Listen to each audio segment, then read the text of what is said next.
मेरे प्यारे देशवासियों, नमस्कार। मन की बात में एक बार फिर आप सभी का स्वागत है। मार्च का ये महीना वैश्विक स्तर पर बहुत ही हलचल भरा रहा है। हम सबको याद है कि पूरा विश्व भूतकाल में कोविड के कारण एक लंबे समय तक अनेक समस्याओं से गुजरा था। हम सभी की अपेक्षा थी कि कोरोना के संकट से निकलने के बाद दुनिया नए सिरे से प्रगति की राह पर आगे बढ़ेगी। लेकिन दुनिया के अलग-अलग क्षेत्रों में लगातार युद्ध और संघर्ष की परिस्थितियां बनती चली गई। वर्तमान में हमारे पड़ोस में एक माह से भीषण युद्ध चल रहा है। हमारे लाखों परिवारों के सगे संबंधी इन देशों में रहते हैं, खासतौर पर खाड़ी देशों में काम करते हैं। मैं गल्फ कंट्रीज का बहुत आभारी हूं। वे ऐसे 1 करोड़ से ज्यादा भारतीयों को वहां पर हर प्रकार की मदद दे रहे हैं। साथियों, जिस क्षेत्र में अभी युद्ध चल रहा है, वह क्षेत्र हमारी ऊर्जा आवश्यकताओं का बड़ा केंद्र है। इसकी वजह से दुनिया भर में पेट्रोल और डीजल को लेकर संकट की स्थिति बनती जा रही है। हमारे वैश्विक संबंध, अलग-अलग देशों से मिल रहा सहयोग और पिछले 1 दशक में देश का जो सामर्थ्य बना है, इनकी वजह से भारत इन परिस्थितियों का डटकर मुकाबला कर रहा है। साथियों, निश्चित तौर पर यह चुनौतीपूर्ण समय है। मैं आज मन की बात के माध्यम से सभी देशवासियों से फिर यह आग्रह करूंगा कि हमें एकजुट होकर इस चुनौती से बाहर निकलना है। जो लोग इस विषय पर भी राजनीति कर रहे हैं, उन्हें राजनीति नहीं करनी चाहिए। यह देश के 140 करोड़ देशवासियों के हित से जुड़ा विषय है। इसमें स्वार्थ भरी राजनीति का कोई स्थान नहीं है। ऐसे में जो भी लोग अफवाह फैला रहे हैं, वे देश का बहुत बड़ा नुकसान कर रहे हैं। मैं सभी देशवासियों से अपील भी करूंगा कि वो जागरूक रहे, अफवाहों के बहकावे में न आए। सरकार की तरफ से जो आपको निरंतर जानकारी दी जा रही है, उस पर भरोसा करें और उसी पर विश्वास करके कोई कदम उठाएं। मुझे हर बार की तरह इस बार भी विश्वास है कि जैसे हमने देश के 140 करोड़ देशवासियों के सामर्थ्य से पुराने संकटों को हराया था, इस बार भी हम सब मिल करके इस कठिन हालत से बहुत ही अच्छी तरह बाहर निकल जाएंगे। मेरे प्यारे देशवासियों, भारत की ताकत यहाँ के कोटि-कोटि लोगों में निहित है। आज मन की बात में एक ऐसे प्रयास के बारे में बताना चाहता हूं जो देशवासियों की जन भागीदारी की भावना को दर्शाता है। ये प्रयास है ज्ञान भारतम सर्वे, जिसका संबंध हमारी महान संस्कृति और समृद्ध विरासत से है। इसका उद्देश्य देश भर में मौजूद मैन्युस्क्रिप्ट्स यानी पांडुलिपियों के बारे में जानकारी जमा करना है। इस सर्वे से जुड़ने का एक माध्यम ज्ञान भारतम ऐप है। आपके पास अगर कोई मैन्युस्क्रिप्ट है, पांडुलिपि है या उसके बारे में जानकारी है, तो उसकी फोटो ज्ञान भारतम ऐप पर जरूर साझा करें। हर एंट्री से जुड़ी जानकारी को दर्ज करने से पहले उसकी पुष्टि भी की जा रही है। मुझे इस बात की खुशी है कि अब तक हजारों मैन्युस्क्रिप्ट्स, पांडुलिपि लोगों ने शेयर की है। उदाहरण के तौर पर अरुणाचल प्रदेश के नामसाई के चा नंती सिंह लोआंग जी ने ताई लिपि में पांडुलिपियां साझा की है। अमृतसर के भाई अमित सिंह राणा ने गुरुमुखी लिपि में पांडुलिपि शेयर की है। यह हमारी महान सिख परंपरा और पंजाबी भाषा से जुड़ी लिपि है। कुछ संस्थाओं ने पाम लीफ यानी ताड़ के पत्तों पर लिखी मैन्युस्क्रिप्ट दी है। राजस्थान के अभय जैन ग्रंथालय ने कॉपर प्लेट्स पर लिखी बहुत पुरानी पांडुलिपियां शेयर की हैं। वहीं लद्दाख की हेमिस मॉनेस्ट्री ने तिब्बती में बहुमूल्य पांडुलिपियों के बारे में जानकारी दी है। यहाँ पर मैंने कुछ ही उदाहरण दिए हैं। ये सर्वे जून के मध्य तक जारी रहने वाला है। आप सभी से मेरा आग्रह है कि अपनी संस्कृति से जुड़े पहलुओं को सामने लाएं और शेयर करें। मेरे प्यारे देशवासियों, भारत दुनिया का सबसे युवा देश है। देश के युवा की ताकत जब राष्ट्र निर्माण में जुड़ती है तो बहुत बड़ी मदद मिलती है। राष्ट्र निर्माण के इस दायित्व को निभाने में बड़ी भूमिका निभा रहा है मेरा युवा भारत यानी माय भारत संगठन। ये संगठन देश के युवाओं को अलग अलग पॉजिटिव गतिविधियों से जोड़ रहा है। हाल ही में माय भारत द्वारा बजट क्वेस्ट का आयोजन किया गया। इसका मकसद था देश भर के युवाओं को बजट प्रक्रिया और नीति निर्माण से जोड़ना। इससे जुड़ी क्विज में देश भर से करीब 12 लाख युवाओं ने हिस्सा लिया।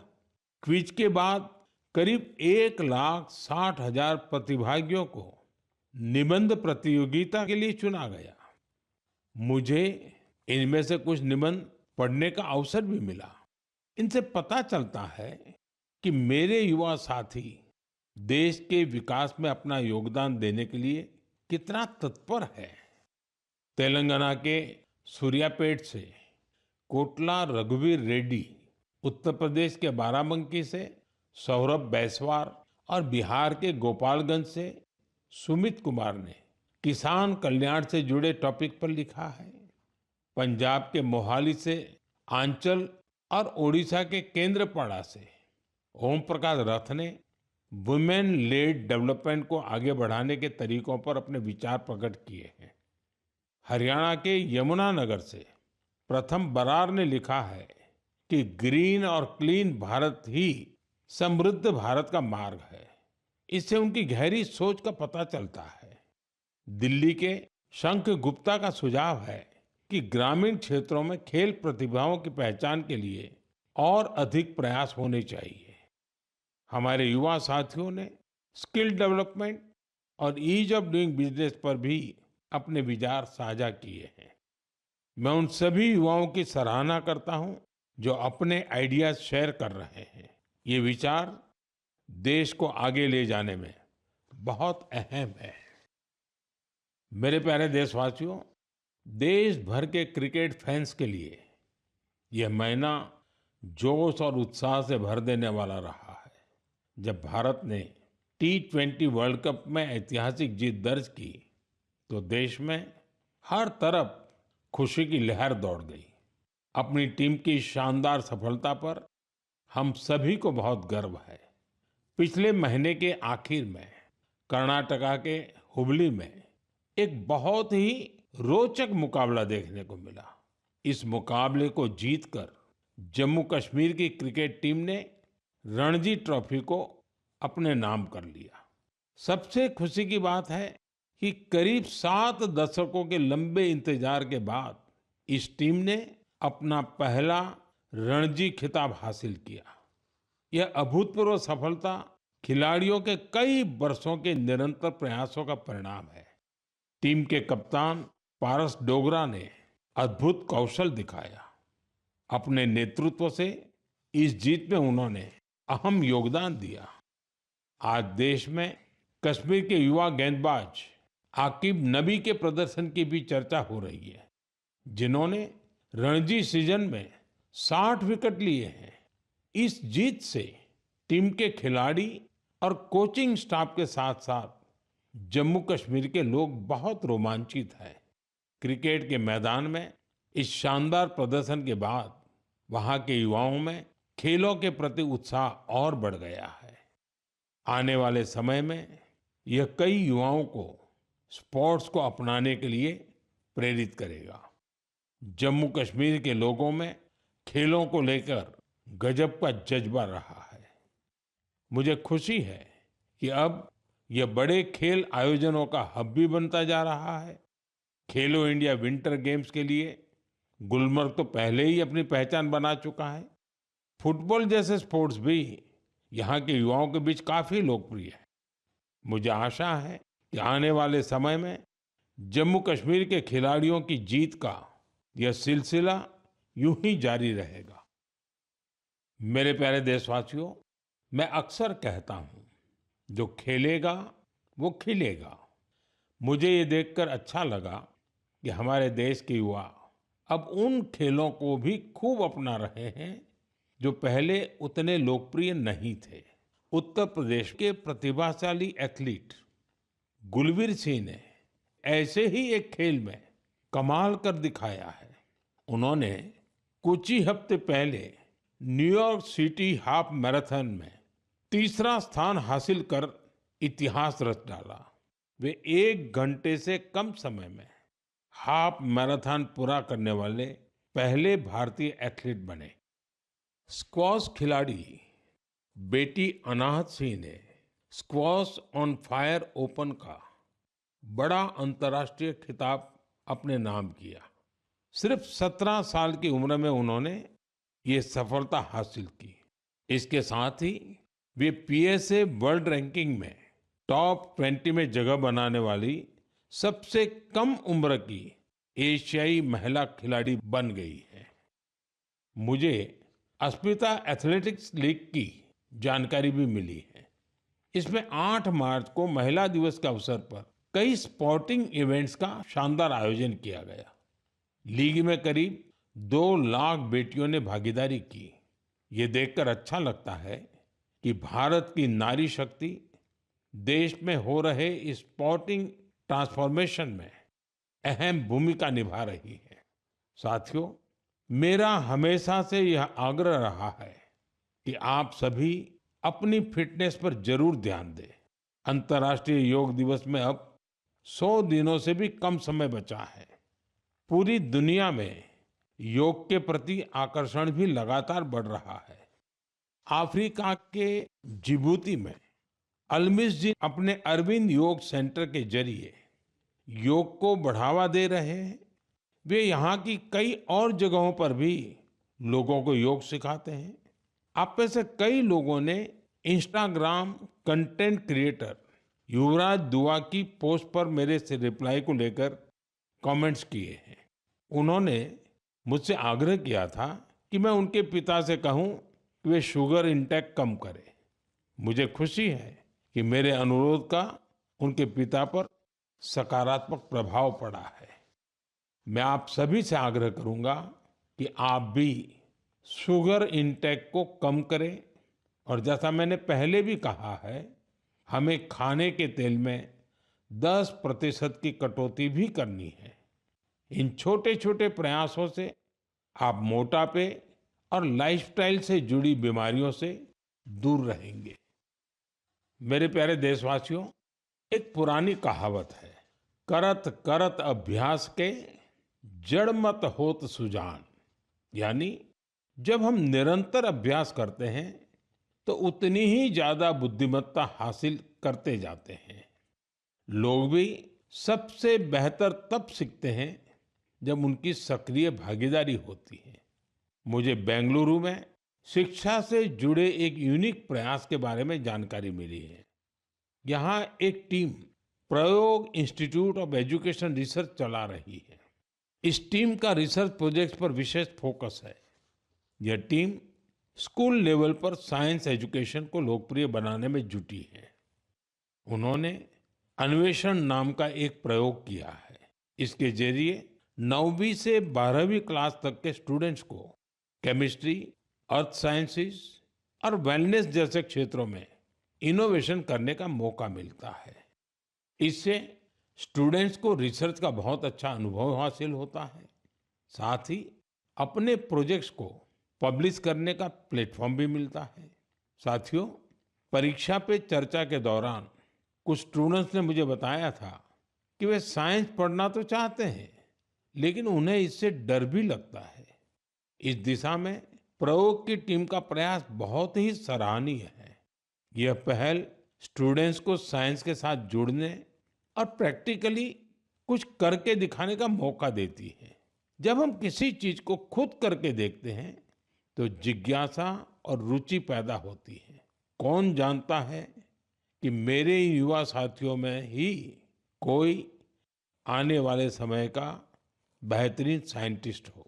साथियों, शिक्षा के माध्यम से अतीत को संरक्षित करने और भविष्य को तैयार करने का एक प्रयास नागा समुदाय भी कर रहा है। इस समुदाय के लोग अपनी आदिवासी परंपराओं का बहुत सम्मान करते हैं। वो इस पर गर्व तो करते ही हैं, साथ ही अपनी अप्रोच को आधुनिक भी रखते हैं। नागा ट्राइब्स में मोरुंग लर्निंग की एक पारंपरिक व्यवस्था थी। इसमें बुजुर्ग लोग अपने अनुभवों से युवाओं को पारंपरिक ज्ञान, इतिहास और लाइफ स्किल्स के बारे में बताते थे। समय के साथ यह सिस्टम अब मोरुंग कॉन्सेप्ट ऑफ एजुकेशन में बदल गया है। इसके माध्यम से बच्चों में गणित और विज्ञान जैसे विषयों में रुचि पैदा की जाती है।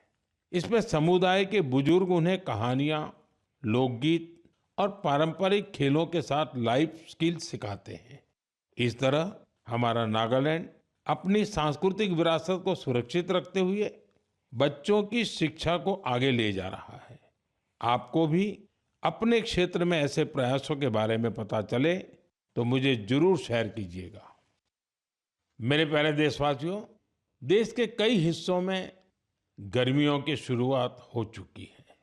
यानी ये समय जल संरक्षण के अपने संकल्प को फिर से दोहराने का है। पिछले 11 वर्षों में जल संचय अभियान ने लोगों को बहुत जागरूक बनाया है। इस अभियान के तहत देश भर में करीब 50 lakh artificial water harvesting structure बनाए गए हैं। मुझे ये देखकर अच्छा लगता है कि अब जल संकट से निपटने के लिए गांव-गांव में सामुदायिक स्तर पर प्रयास होने लगे हैं। कहीं पुराने तालाबों की सफाई हो रही है, कहीं बरसात के जल को सहेजने के लिए प्रयास किया जा रहा है। अमृत सरोवर अभियान के तहत भी देश भर में करीब 70,000 अमृत सरोवर बनाए गए हैं। बारिश का मौसम आने से पहले इन सरोवरों की साफ सफाई भी शुरू हो गई है। आज मैं आपसे कुछ प्रेरक उदाहरण भी साझा करना चाहता हूँ। ये उदाहरण बताते हैं कि जन भागीदारी से जल संरक्षण का काम कितना व्यापक हो जाता है। साथियों, त्रिपुरा की जम्पुई पहाड़ियों में बसा वागमुन गांव 3000 फीट की ऊंचाई पर बसा है। ये गांव पानी के गंभीर संकट का सामना कर रहा था। गर्मियों के दिनों में गांव के लोग पानी के लिए लंबी दूरी तय करते थे। आखिरकार गांव के लोगों ने बारिश की हर बूंद को सहेजने का निर्णय किया। आज वागमुन गांव के लगभग हर घर में rooftop rain water harvesting system स्थापित हो गया है। जो गांव कभी पानी की कमी से जूझ रहा था, वो जल संरक्षण की एक प्रेरक मिसाल बन गया है। साथियों, इसी तरह छत्तीसगढ़ के कोरिया जिले में भी एक अनोखी पहल देखने को मिली। यहाँ के किसानों ने एक सरल लेकिन प्रभावशाली आइडिया पर काम किया। यहाँ के किसानों ने अपने खेतों में छोटे छोटे रिचार्ज तालाब और सोख्ता गड्ढे बनाए, जिससे बारिश का पानी खेतों में ही रुकने लगा और धीरे धीरे वह जमीन के अंदर जाने लगा। आज इस क्षेत्र के 1200 से अधिक किसान इस मॉडल को अपना चुके हैं और गांव का ग्राउंड वाटर लेवल बहुत बेहतर हो गया है। इसी तरह तेलंगाना के मंचेरियाल जिले के मुदिगुंटा गांव में भी लोगों ने मिलकर पानी की समस्या दूर की है। गांव के 400 परिवारों ने अपने घरों में सॉकपिट बनाया और वाटर कंजर्वेशन का जन आंदोलन बना दिया। इससे गांव का ग्राउंड वाटर लेवल बेहतर हुआ है। साथ ही प्रदूषित पानी की वजह से होने वाली बीमारियां बहुत कम हो गई हैं। मेरे प्यारे देशवासियों, हमारे मछुआरे भाई बहन सिर्फ समुद्र के योद्धा नहीं है, बल्कि वे आत्मनिर्भर भारत के एक मजबूत नींव भी है। वे सुबह होने से पहले समंदर की लहरों से जूझते हुए अपने परिवार के साथ साथ देश की अर्थव्यवस्था को मजबूती देने में जुट जाते हैं। ऐसे मेहनतकश मछुआरों का जीवन आज कई तरह से आसान बनाया जा रहा है। चाहे बंदरगाहों का विकास हो या मछुआरों के लिए बीमा, ऐसी कई पहल उनके बहुत काम आ रही है। हम जानते हैं कि समंदर में उनकी गतिविधियों को मौसम का रुख बहुत प्रभावित करता है। इसे देखते हुए टेक्नोलॉजी के जरिए भी उनकी पूरी मदद की जा रही है। मुझे बेहद खुशी है कि ऐसे प्रयासों से हमारा फिशरीज सेक्टर न केवल समृद्ध हो रहा है, बल्कि कुछ नया करने का जज्बा भी भर रहा है। आज फिशरीज और सीवीड के क्षेत्र में नए नए इनोवेशन हो रहे हैं और हमारे मछुआरे भाई बहन आत्मनिर्भर बन रहे हैं। ओडिशा के संबलपुर की सुजाता भुयान जी एक गृहिणी थी, लेकिन वो कुछ नया करके अपने परिवार की और मदद करना चाहती थी। इसलिए कुछ वर्ष पहले उन्होंने हीराकुंड रिजर्वायर में फिश फार्मिंग शुरू की। शुरुआती दिन उनके लिए आसान नहीं थे। मौसम में होने वाले बदलाव, मछलियों के खाने का प्रबंध और घर की जिम्मेदारियों के साथ संतुलन बनाने में जैसी कई चुनौतियां थी, लेकिन उनका हौसला अडिग था। केवल 2-3 वर्ष के भीतर उन्होंने अपने प्रयास को एक फलते फूलते बिजनेस में बदल दिया। आज उनकी सफलता समुदाय की महिलाओं के लिए उम्मीद की नई किरण बन गई। साथियों, लक्षद्वीप में मिनिकॉय की हावा गुलजार जी की कहानी हमारी माताओं बहनों की अद्भुत संकल्प शक्ति को सामने लाती है। दरअसल वे एक फिश प्रोसेसिंग यूनिट चलाती थी, लेकिन उन्हें लगा कि उनके पास एक अच्छा कोल्ड स्टोरेज हो तो वे और बेहतर कर सकती है। इसलिए उन्होंने कोल्ड स्टोरेज यूनिट लगाने का फैसला किया। आज यही उनकी ताकत बन चुका है। अब वे बेहतर प्लानिंग के साथ कारोबार कर पा रही है। साथियों, देश में आज हर तरफ ऐसे प्रयास हो रहे हैं जो प्रेरित करने वाले हैं। बेलगावी के शिवलिंग सतप्पा हुद्दार ने पारंपरिक खेती से अलग रास्ता चुना। इसके लिए उन्होंने एक पॉन्ड फार्म बनाया। इस कारोबार के लिए उन्हें ट्रेनिंग भी मिली। अब अपने पॉन्ड से मछलियों की बिक्री कर वे अच्छी कमाई कर रहे हैं। वहीं सीवीड की मांग को देखते हुए कई लोगों ने सीवीड कल्टीवेशन को भी अपनाया है। इसका उन्हें बड़ा लाभ भी हो रहा है। मैं एक बार फिर फिशरीज सेक्टर से जुड़े सभी लोगों की सराहना करता हूं। हमारी इकोनॉमी को सशक्त बनाने के लिए उनका प्रयास बेहद प्रशंसनीय है।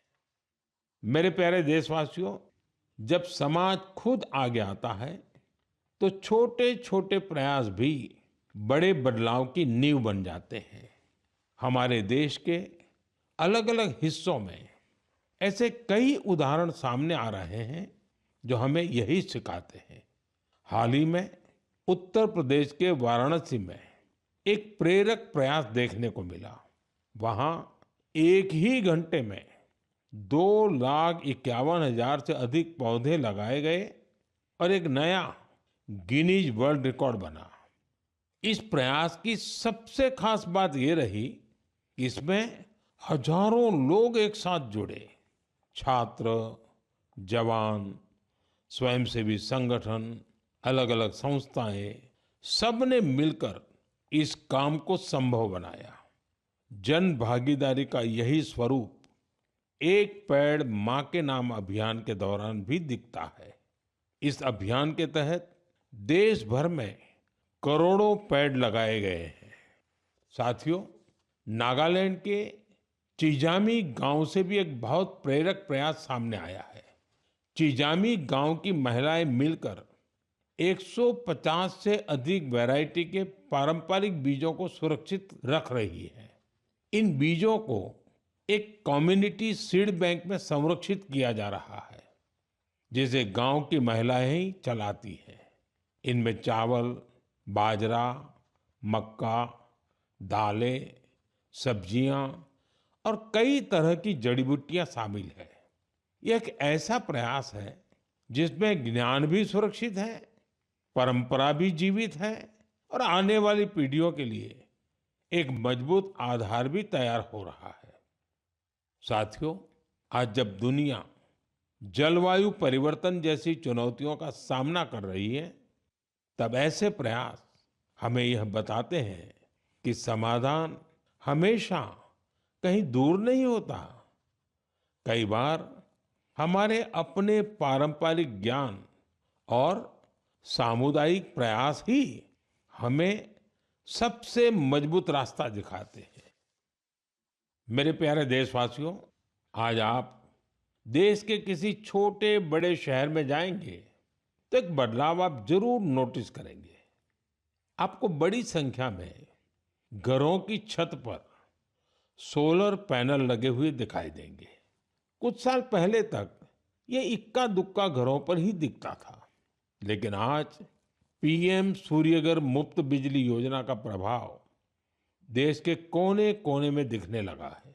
इस योजना की वजह से गुजरात के सुरेंद्रनगर जिले की पायल मुजपरा के जीवन में बहुत बड़ा बदलाव आया है। उन्होंने सूर्य पहल के माध्यम से सोलर पावर टेक्नोलॉजी की ट्रेनिंग ली और 4 महीने का सोलर पीवी टेक्नीशियन का कोर्स पूरा किया। अब वो एक कुशल सोलर टेक्नीशियन बन गई है। पायल एक सोलर उद्यमी के तौर पर अपनी पहचान बना रही है। वो आसपास के जिलों में सोलर रूफटॉप इंस्टॉलेशन का काम करती है और इससे उन्हें हर महीने हजारों रुपए की आय होती है। साथियों, मेरठ के अरुण कुमार भी अब अपने इलाके में ऊर्जादाता बन गए हैं। हाल ही में दिल्ली में हुए कार्यक्रम में अरुण कुमार ने हिस्सा लिया था और अपने अनुभव साझा किए थे।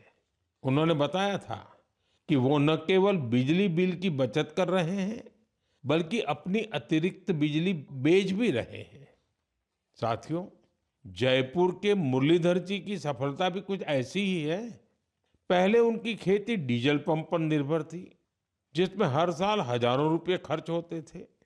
जब उन्होंने सोलर पंप अपनाया तो उनकी खेती का तरीका ही बदल गया। अब उन्हें ईंधन की चिंता नहीं रहती, सिंचाई समय पर होती है और उनकी सालाना आय भी बढ़ गई है। सबसे महत्वपूर्ण बात यह है कि अब उनका परिवार साफ ऊर्जा के साथ बेहतर जीवन जी रहा है। साथियों, पीएम सूर्यघर मुफ्त बिजली योजना का फायदा नॉर्थ ईस्ट के इलाकों में भी मिल रहा है। त्रिपुरा में रियांग जनजाति के कई गांव ऐसे थे जहां बिजली की समस्या थी। अब सोलर मिनी ग्रिड के माध्यम से वहां के घरों में रोशनी रहती है। वहां बच्चे अब शाम के बाद भी पढ़ पा रहे हैं, लोग मोबाइल चार्ज कर पा रहे हैं और गांव का सामाजिक जीवन भी बदल गया है। साथियों, देश में सोलर ऊर्जा क्रांति के ऐसे न जाने कितने उदाहरण हैं। आप भी इस क्रांति से जुड़िए और दूसरों को भी जोड़िए। मेरे प्यारे देशवासियों, मन की बात के लिए मुझे हर महीने देश के अलग अलग हिस्सों से ढेरों संदेश मिलते हैं। इन संदेशों से ये भी पता चलता है कि दूर दराज के क्षेत्रों में बैठे लोग कितने चाव से इस कार्यक्रम को सुनते हैं। जब मैं आपके सुझाव पढ़ता हूं तो मुझे लगता है कि ये सिर्फ एक कार्यक्रम नहीं है, ये हम सबका एक साझा संवाद बन गया है। आपके विचार, आपके अनुभव इस कार्यक्रम को लगातार बेहतर बनाने की प्रेरणा देते हैं। आप अपने आसपास की प्रेरक गाथाएं यूं ही साझा करते रहिए। हो सकता है आपकी एक छोटी सी कोशिश किसी और के जीवन में बड़ा बदलाव ले आए, किसी को आगे बढ़ने का नया हौसला दे दे। यही तो रेडियो की असली ताकत है। ये देश के अलग-अलग कोने में बैठे लोगों का एक विचार, एक भावना और एक उद्देश्य से जोड़ देता है। अगले महीने फिर मिलेंगे कुछ नए प्रेरक व्यक्तित्वों के साथ, कुछ ऐसे प्रयासों के साथ जो हमें आगे बढ़ने की नई ऊर्जा देंगे।